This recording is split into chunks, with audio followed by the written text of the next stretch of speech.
Only on 7 News, a CALL7 investigation prompting action to keep problem doctors from putting more patients at risk. The state medical board changing its policy to make it harder for doctors who've surrendered their medical licenses in Colorado to then go work in other states.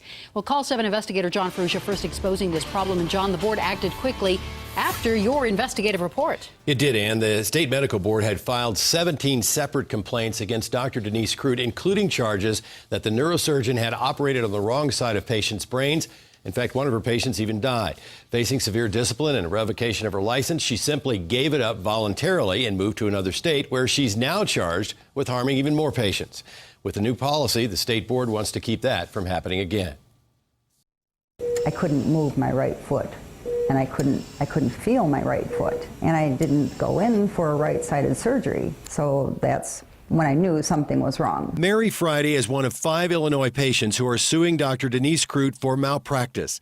She and the Illinois Medical Board charged that Crute operated on the wrong side of her spine. Mary Friday's life has changed forever.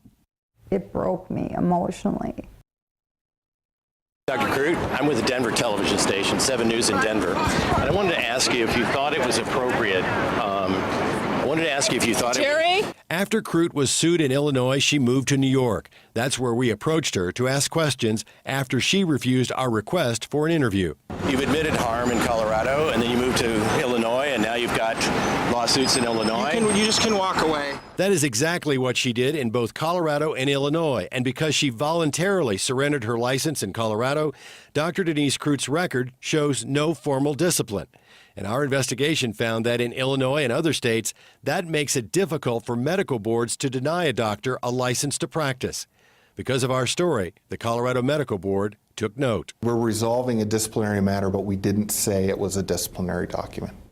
Marshall Smith is program director of the State Medical Board. He says because of our investigation, the board will now make clear to other states that surrendering a license in Colorado is explicitly a disciplinary action. We've always reported this information, and we've always cooperated with those other state licensing boards, but it gives them the hook, as you pointed out in your previous story, that it gives those licensing boards the hook to say this person has been disciplined by the Colorado Medical Board. He says that hook will make it easier for states to deny doctors like Denise Crute a medical license. It then allows them to then take appropriate action according to their statute. While that does not help Mary Friday and other victims of Dr. Denise Crute's mistakes, it should help ensure that from now on, it will be more difficult for problem doctors from Colorado facing professional discipline to simply take their problems to another state and put new patients at risk.